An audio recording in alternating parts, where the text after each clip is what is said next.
ছাত্রীরা নবোদয়ের ক্লাস 5 এর ছাত্রছাত্রীদের জন্য তোমরা বার করবে তোমাদের বইয়ের 100 পাতা নম্বরটা আমি বলছি 110 পাতার পরে আছে। দেখো 110 পাতার কয়েকটা পাতা পরে তোমাদের পাতা বইয়ের ঠিক অ্যাপ্রোপ্রিয়েট নাম্বারটা আমি বলতে পারছি না।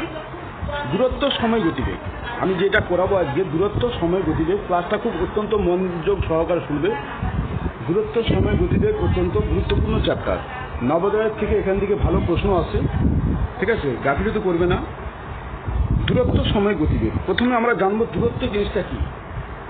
তাহলে দূরত্ব জিনিসটা কি, আমরা দূরত্ব সম্বন্ধে মোটামুটি সবারই ধারণা আছে।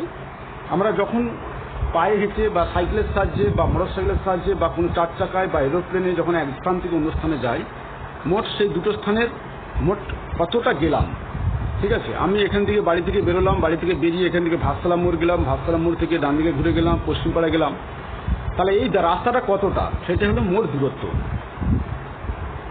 ঠিক আছে। এটাকে এই দূরত্বটাকে মাপার জন্য বেশ কয়েকটা একক আছে। যেমন হয় ধরো আমরা অনেক সময় ছোট কম দূরত্ব মাপার জন্য স্কেলে করে আমরা সেন্টিমিটার মাপি, ইঞ্চি মাপি। আবার বেশি দূরত্ব মাপার জন্য আমরা মিটার মাপি, জামার ছিট আরে যখন মাপা হয়। আবার তার থেকে বেশি দূরত্ব মাপার জন্য আমরা কিলোমিটারে মাপি। আমরা কিন্তু এই রাস্তার দূরত্ব মাপার জন্য যে এককটা বেশিরভাগ রাস্তার দূরত্ব মাপার জন্য যে এককটা সবচেয়ে বেশি ব্যবহার করব সেটা হলো কিলোমিটার একক। রাস্তার দূরত্ব মাপার জন্য যে এককটা সবথেকে বেশি ব্যবহার করব সেটা হলো কিলোমিটার একক, ঠিক আছে।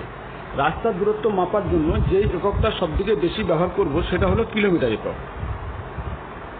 তাহলে এই কিলোমিটার এককটা ধরি আমরা বেশিরভাগ অঙ্ক করে থাকি, অনেক সময় মিটারকেও ব্যবহার করতে হয়। যাক, আমরা জানি যে 1 কিমি সমান 1000 মিটার। আমরা জানি 1 কিমি সমান 1000 মিটার। এই তথ্যটা আমাদের কাছে অত্যন্ত গুরুত্বপূর্ণ। 1 কিমি সমান 1000 মিটার, ঠিক আছে। তেমনি 2000 মিটার সমান 2 কিমি, 5000 মিটার মানে 5 কিমি। এবার যাচ্ছি দূরত্ব গেল, দূরত্বের পর আমি যাচ্ছি গতিবেগ। গতিবেগে যাবার আগে এই কথাটা বলে দিই, সময়। দূরত্বের পর সময় ফিরে পেয়ে যায়নি তো। সময়টা কি, অর্থাৎ এই যে আমাকে উদাহরণ দিয়ে বললাম যে স্কুল থেকে যদি আমি পশ্চিমপাড়া যাই, তাই এই রাস্তাটা যাওয়ার জন্য মোট আমার একটা সময় লাগলো। তাহলে এই যে একটা সময় তো লাগবেই না, 2 মিনিট লাগুক, 5 মিনিট লাগুক, 10 মিনিট লাগুক, 15 মিনিট লাগুক, যেভাবে যাবো তারপরে সময়টা নির্ভর করবে। যদি হেঁটে যাই সেই মতন সময় লাগবে, যদি বাসে যাই সেই মতো সময় লাগবে, যদি মোটরসাইকেলে যাই সেই মতো সময় লাগবে, যদি সাইকেলে যাই সেই মতো সময় লাগবে। তাহলে এইটাই হলো সময়। তাহলে সময় আমার মোট সময় কত লাগলো সেটাই হচ্ছে বিষয়। এই সময় মাপা হয় কিভাবে, যখন আমরা কোনো দূরত্ব নির্ণয় করি সেক্ষেত্রে যে সময়টা নির্ভর করে সেই সময়টা আমরা মাপি সাধারণত সেকেন্ডে বা মিনিটে বা ঘন্টাতে।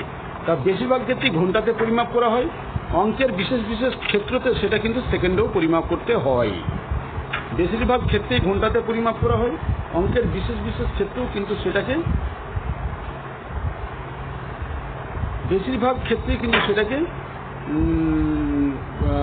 মিনিটে, সেকেন্ডে বা ঘন্টাতেও মাপতে হয়, ঠিক আছে। তা মিনিটে, সেকেন্ডে বা ঘন্টা, তার মধ্যে ঘন্টাটা সব থেকে বেশি, ওকে, আর সেকেন্ডটা সব থেকে বেশি। সেকেন্ড এবং ঘন্টা এই দুটোকে সব থেকে বেশি পরিমাণে ব্যবহার করা হয়। দেখা যাক, এবারে আমি যাচ্ছি গতিবেগ। গতিবেগটা কি, এখন মোট অতিক্রান্ত দূরত্ব, ধরো মোট অতিক্রান্ত দূরত্ব একটা ছুটন্ত কোনো বস্তু মোট দূরত্ব অতিক্রম করেছে 1000 মিটার, 1000 কিমি, 100 ঘন্টায়। 1000 কিমি গেছে 100 ঘন্টাতে। তাহলে সেটাকে যদি আমি ভাগ করি 10 কিমি যাচ্ছে প্রতি ঘন্টায়। এই যে কিমি 0.000 কালো 10 কিমি পার ঘন্টা, ঠিক আছে, 10 কিমি প্রতি ঘন্টায়। অর্থাৎ 1 ঘন্টায় সে যাচ্ছে 10 কিমি, অর্থাৎ 1 ঘন্টায় সে যাচ্ছে 10 কিমি। এইটি হলো তার গতিবেগ। তা অর্থাৎ প্রতি ঘন্টা বা প্রতি একক সময়ে মোট কত দূরত্ব অতিক্রম করছে সেটাই তার গতিবেগ। তাহলে 1 ঘন্টায় সে যদি 10 কিমি যায়, তাহলে 2 ঘন্টায় যাবে 20 কিমি, 3 ঘন্টায় যাবে 30 কিমি। এবারে এই গতিবেগটাকে আরো অন্যান্য এককেও প্রকাশ করা যায়।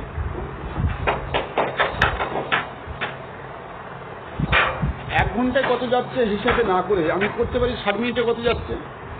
অর্থাৎ গতিবেগ আমি করবো ঘন্টায় বা মিনিটে বা সেকেন্ডে। ঘন্টাতে গতিবেগ বার করা যায়, মিনিটে গতিবেগ বার করা যায়, সেকেন্ডে গতিবেগ বার করা যায়।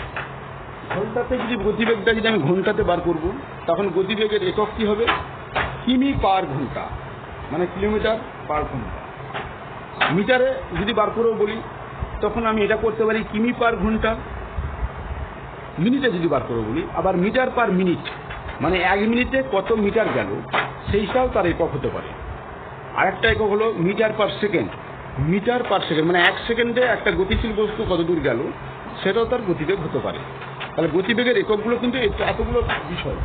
তাহলে কিমি পার ঘন্টা, সাধারণত বাস, লরি, ট্যাক্সি, এইসব ট্রেন এইসবের ক্ষেত্রে কিমি পার ঘন্টা ব্যবহার করা হয়। ঠিক আছে। রকেটের ক্ষেত্রে কিলোমিটার পার সেকেন্ড ব্যবহার করা হয়, যেহেতু রকেট অত্যন্ত গতিশীল, 1 সেকেন্ডে অনেক দূর চলে যেতে পারে। এরোপ্লেনও যেহেতু 1 সেকেন্ডে অনেক দূর যেতে পারে, তাই তাদের ক্ষেত্রে কিন্তু সেকেন্ড, মিনিট বা ঘন্টা হিসেবে ব্যবহার করা যেতে পারে। রকেটের ক্ষেত্রে কিন্তু সবসময় সেকেন্ডে ব্যবহার করা হয়। ঠিক আছে। যাক, এবারে আমি অঙ্কে যাচ্ছি। এই চ্যাপ্টারটা শুরু করার আগে আর একটা কথা বলে দিতে হবে, সেটা হচ্ছে ট্রেনের অঙ্ক করার সময় ট্রেন লক্ষ্য করে দেখো, তোমাদেরকে আমি একটা এক্সাম্পল দিয়ে বোঝানোর চেষ্টা করি।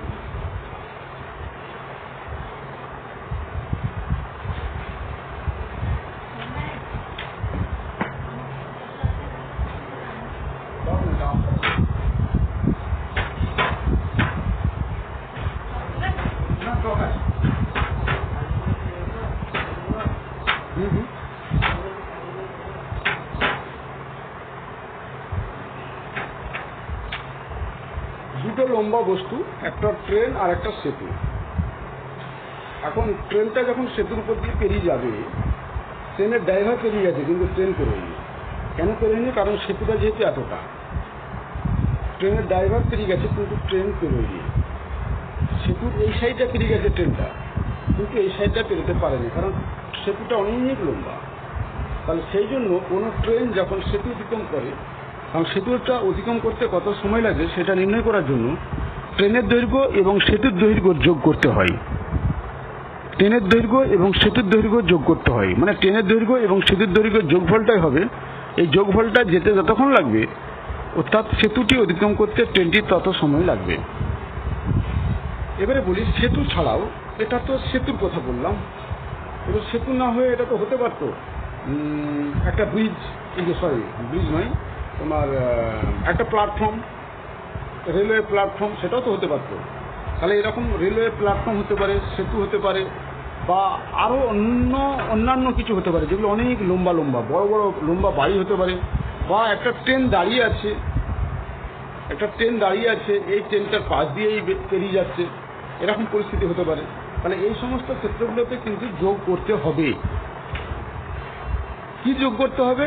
ট্রেনের দৈর্ঘ্য দুটো যোগ করতে হবে, অথবা ট্রেনের দৈর্ঘ্যের সঙ্গে সেতুর দৈর্ঘ্য যোগ করতে হবে, অথবা ট্রেনের দৈর্ঘ্যের সঙ্গে প্ল্যাটফর্মের দৈর্ঘ্য যোগ করতে হবে। সেই যোগফলটা যেতে কত সময় লাগে সেটাই হলো ওই দূরত্ব অতিক্রম করতে ট্রেনটির কত সময় লাগলো সেটা নির্ণয় করা সম্ভব। এবারে বলি, যখন একটা ট্রেন একটা গাছকে অতিক্রম করবে, ধরো এটা একটা গাছ, একটা ট্রেনকে অতিক্রম করছে গাছটাকে, দেখো ট্রেন যেই পেরিয়ে গেল গাছও কিন্তু পেরিয়ে গেল। ট্রেনের ড্রাইভার পেরোলো, ট্রেনের ড্রাইভার পেরিয়ে গেছে, কিন্তু গাছটাকে ফেরোতে গেলে ট্রেনটা শুধু নিজের দৈর্ঘ্য ফেরোতে যতক্ষণ সময় লাগছে। এটা ট্রেন, ড্রাইভার পেরিয়ে গেছে কিন্তু ট্রেনটা পেরোতে পারে না, কারণ ট্রেনটা পেরোতে যতক্ষণ সময় লাগছে সেটা তার নিজের দৈর্ঘ্য।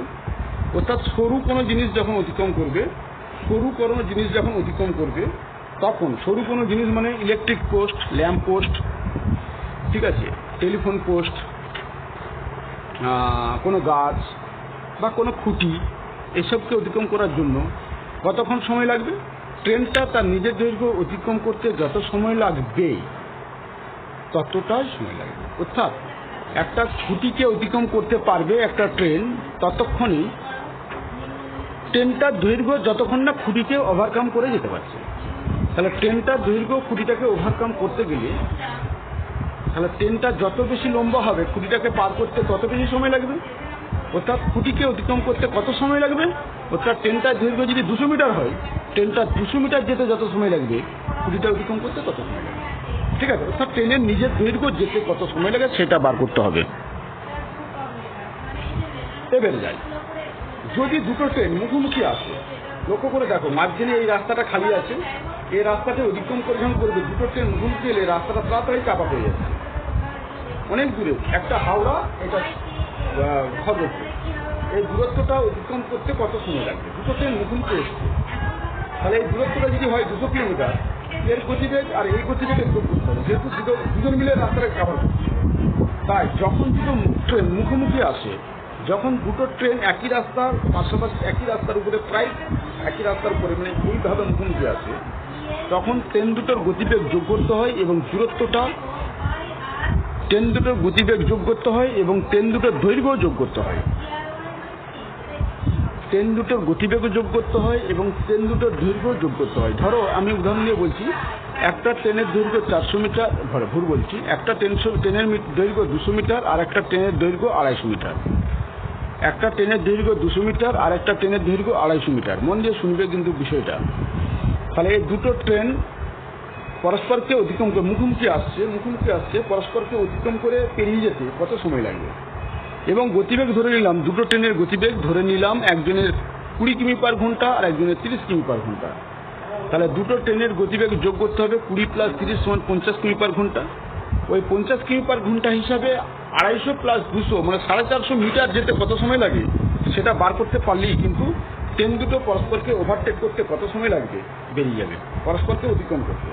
কিন্তু দুটো ট্রেন যদি এরকম যায়, একটা ট্রেন যাচ্ছিল আর একটা ট্রেন কেউ এদিকে যাচ্ছে এদিকে যাচ্ছে, কিন্তু এর গতিবেগটা বেশি, মানে একই মুখে যাচ্ছে, ঠিক আছে, এইভাবে যাচ্ছে যেতে যেতে আস্তে আস্তে এগোচ্ছে, তখন একটা ট্রেন আর একটা ট্রেনকে অতিক্রম করতে কত সময় লাগে?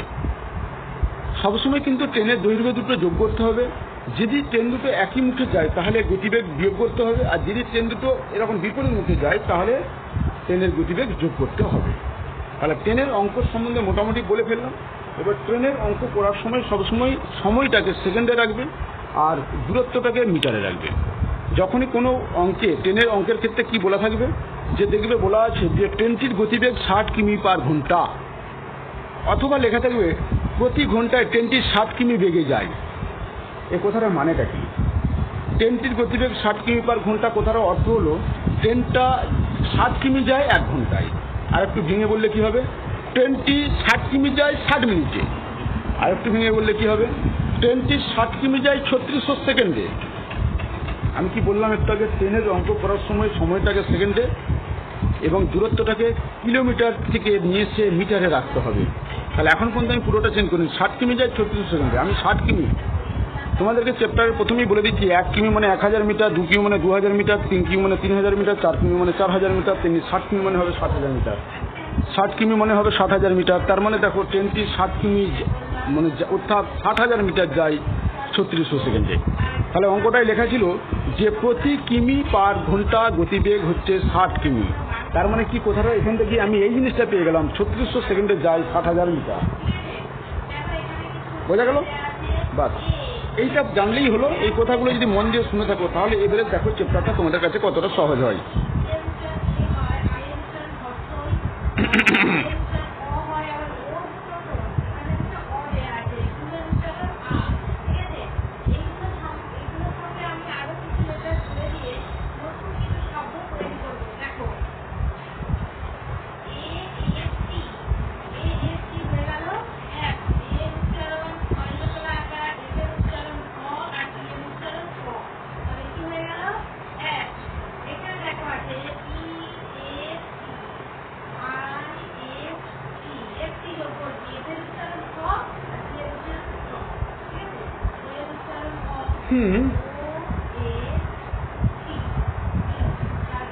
উদাহরণ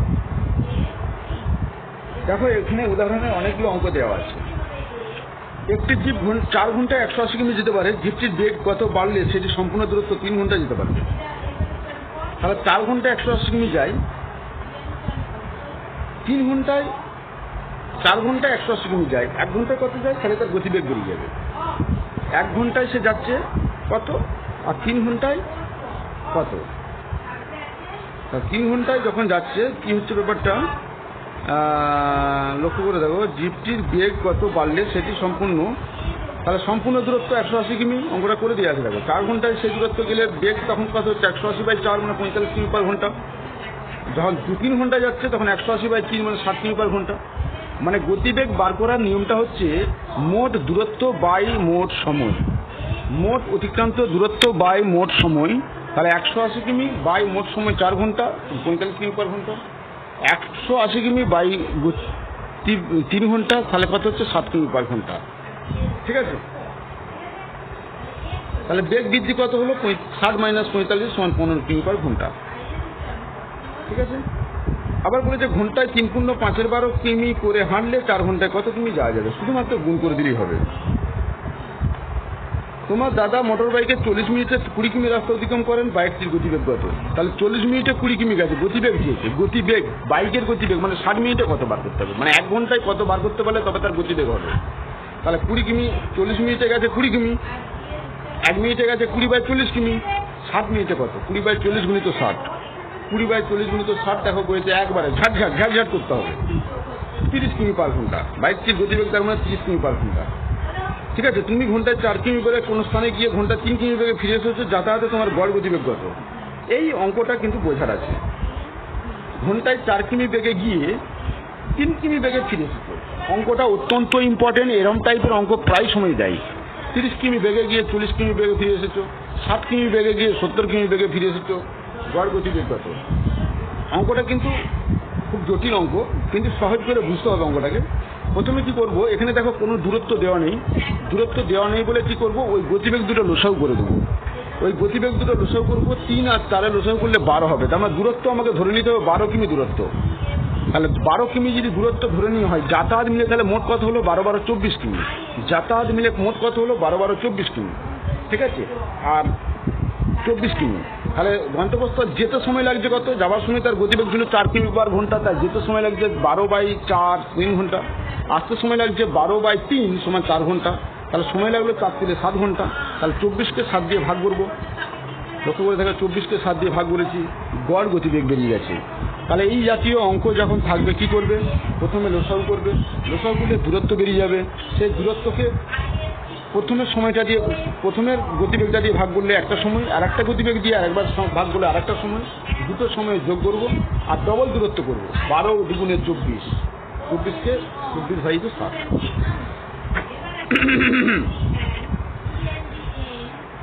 দুটি ট্রেন ঘন্টায় 50 কিমি, ঘন্টায় 60 কিমি বেগে একই স্থান থেকে একই দিকে যাত্রা করবে, করে বেরিয়ে চলে যাবে। এরকম হবে, একজন গতিবেগ 60, একজনের গতিবেগ 50। 1 ঘন্টার পরে তাদের মধ্যে দূরত্ব কত হবে? মানে যে বেশি গতিবেগে যাচ্ছে তো আগে চলে যেতে, তাহলে এরকম করে গ্যাপ তৈরি হবে। ওই গ্যাপটা কত? তাহলে গ্যাপটা কত কি করবো? প্রথমে বিয়োগ করে নাও, কত গ্যাপ প্রতি ঘন্টায় গ্যাপ কত তৈরি হবে? 50 থেকে একটা ট্রেন যাচ্ছে 1 ঘন্টায় 60 কিমি, আর একটা যাচ্ছে 1 ঘন্টায় 50 কিমি। তাহলে 1 ঘন্টায় দুজনের পার্থক্য কত হচ্ছে? 60 - 50 মানে 10 কিমি। আমাকে বলছে 1 ঘন্টা পরে দূরত্ব কত হবে? তাহলে 10 কিমি হয়ে গেল। ঠিক আছে, আমি কিন্তু আর উদাহরণ অঙ্ক নিয়ে বেশি বলছি না। যদি তোমাদের কোনো অসুবিধা থাকে আমাকে উদাহরণ অঙ্ক বলবে, আমি সলভ করবো।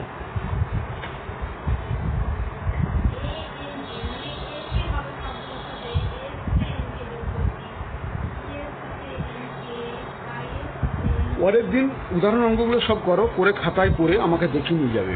উদাহরণ অঙ্কগুলো সব করো, করে খাতায় করে আমাকে সব দেখিয়ে নিয়ে যাবে। আর ক্লাস 5-এর ছাত্রছাত্রীরা তোমাদেরকে বলে দিচ্ছি, অনলাইনে তোমরা ক্লাস কতটা ফলো করছো তার উপরে একটা মার্কিং চলছে।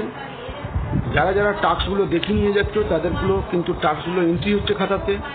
ঠিক আছে, খাতায় এন্ট্রি হচ্ছে এবং খুব শীঘ্রই অনলাইনে সেটা প্রকাশ করা হবে। তোমরা অবাক হয়ে যাবে তোমাদের পার্সেন্টেজ দেখলে। যারা দেখছে শুধুমাত্র সুদীপ কিন্তু পোস্ট করে, সুদীপ প্রায় অনেকগুলোতেই পার্সেন্টেজ ভালো পাচ্ছে বা পাবে। আর সুদীপ তোমাকে বলে দিচ্ছি, তুমি টাস্কগুলো সমস্ত খাতাগুলো নিয়ে এসে আমাকে আবার দেখে নিয়ে যাবে। অঙ্কন অলরেডি দেখিয়ে নিয়ে গেছে, আরও অন্যান্য ছাত্রছাত্রী যারা আছো, ঠিক আছে, প্রত্যেককে বলছি ক্লাস 5-এর ছাত্রছাত্রীরা প্রত্যেকেই কিন্তু পার্সোনাল ব্যক্তিগতভাবে স্কুল টাইমে এসো 11টার পর সাইকেলে করেই চলে আসবে, কোনো অসুবিধা নেই। পশ্চিমপাড়ার সুরজ আলী আপনাকেও বলছি, ঠিক আছে? অতএব তোমরা ক্লাসগুলো ফলো করো, ক্লাস না ফলো করলে তোমরা কিন্তু এই অনলাইনের জন্য 50 নম্বর এক্সট্রা রাখা থাকবে। অনলাইন ক্লাস তোমরা কি কতটা ফলো করছো, কতটা মন দিয়ে দেখছো, ইউটিউব দেখছো কিনা, এগুলো যদি না ফলো করো তাহলে কিন্তু 50 নম্বরটা কিন্তু পাবে না। যদি 50 নম্বরটা না পাও তাহলে কিন্তু শূন্য হয়ে যাবে, শূন্য হয়ে গেলে কিন্তু অন্য সাবজেক্টের নাম্বারগুলো কিন্তু গড়ে কমে যাবে। আমি তোমাদেরকে সুযোগ দিচ্ছি, যারা হোয়াটসঅ্যাপ না থাকার জন্য সমস্যায় পড়েছো, নিজস্ব হোয়াটসঅ্যাপ যদি না থাকে আমার সঙ্গে যোগাযোগ করো, আমি তাদেরকে সহযোগিতা করবো বিভিন্ন রকমভাবে। আর যাদের হোয়াটসঅ্যাপ আছে কিন্তু এতদিন ফলো করছিলে না, যে কোনো কারণেই হোক, আমার সঙ্গে যোগাযোগ করো। কি করবে, আমি তোমাদেরকে আলাদা করে ভিডিওগুলো আবার পাঠাবো, তোমরা টাস্কগুলো করে দেবে, দেখিয়ে যাবে। আমি কিন্তু কাউকেই ছাড়বো না, বারবার বলছি, সমস্ত টাস্ক না করা পর্যন্ত আমি কিন্তু মার্কশিট দেবো না।